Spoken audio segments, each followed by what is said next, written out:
Hey everybody, welcome back to Plane Time, episode 34, August 15th, 2026. Got to get in the right century. My name's John Tenney. I'm your host today. This is a special segment. We had a little disappointment, a little tragedy happened. Well, hopefully not a tragedy yet. But Raul Salazar was supposed to be here with us today to talk about gyrocopters, and Raul's wife had to go to the hospital, and we're keeping an eye on it. So far, good news. I do have another element of good news. One of our board members, Ginger Adelstone, is on today with us. She's watching us from somewhere up north, so we want to give her a shout out. But what do we do when our guests don't show up? Well, we give one of our volunteers an opportunity. And unfortunately, all I could find was Scott Douglas. So today we're going to be interviewing Scott Douglas, who is a local CFI. I call him Scotty because he's known as Scotty O. Douglas on Facebook, if you've ever watched him. And he is a regular member of Hangar Talk, which is my FAA safety team responsibility. I lead this, I don't know what we call it, unorganized group of pilots and other individuals on the first Wednesday of every month. Organized chaos. Unorganized. Unorganized chaos. Yeah. It's an interesting group, and Scotty has been a catalyst of a lot of the arguments.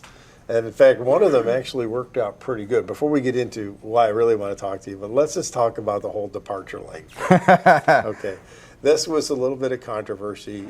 Someone told Scotty that the upwind leg is not the upwind leg anymore. It is now called the departure leg, which is when you're taking off from the runway.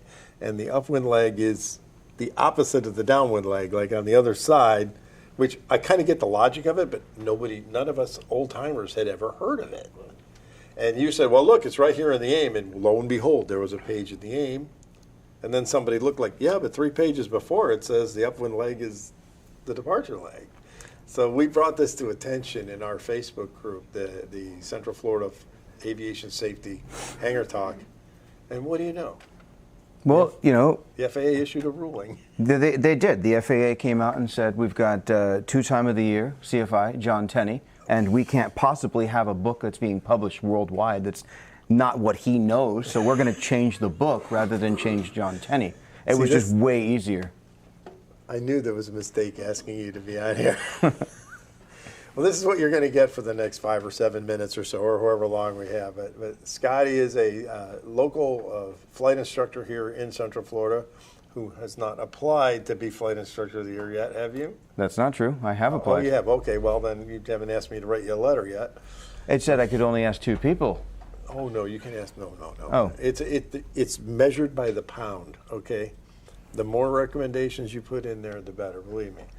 So No. We'll talk about that too. Any of you instructors out there, like Ryan Binns, I know you're working to get some more instructions, get some more letters written, Ryan.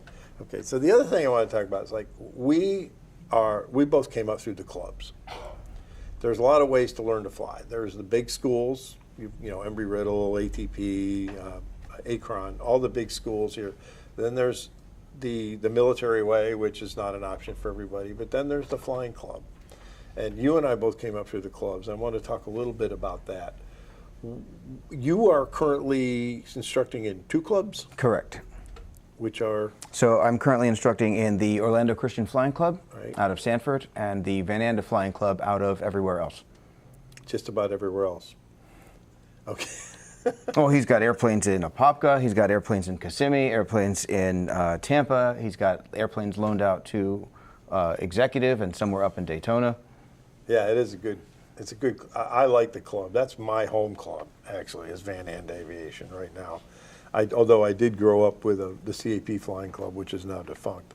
Well, the thing about Van Anda is, you'll never find anybody else that treats their airplanes with that level of maintenance. When the owner will take his family in the airplane that's available, that's kind of a seal. And he's a mechanic himself. Correct. And he has mechanics working for him. He has a full-time hangar doing you're right, that's a good thing. They're very well-maintained airplanes.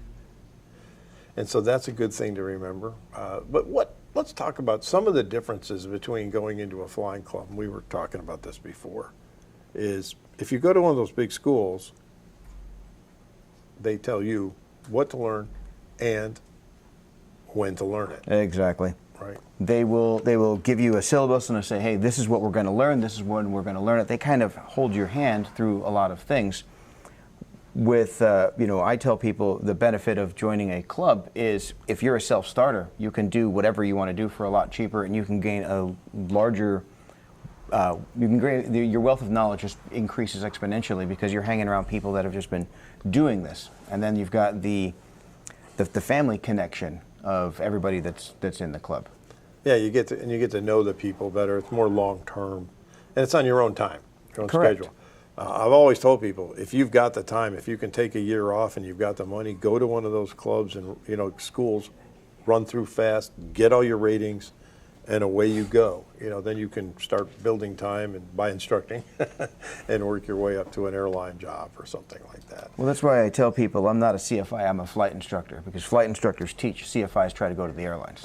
Well, okay, no.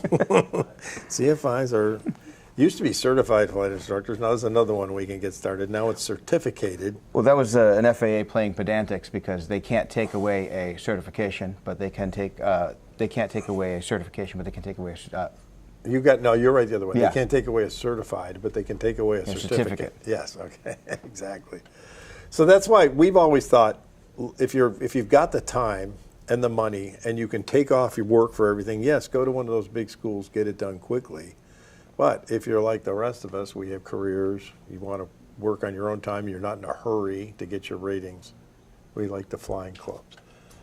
So that's what, I wanted to ask you about that. There's a bunch of other things I want to ask you about it, but we're up against a time wall here because we've got one more segment coming up after this with Dr. Bertuska, who's going to go into the weather guy, as you all know him, has one more great segment.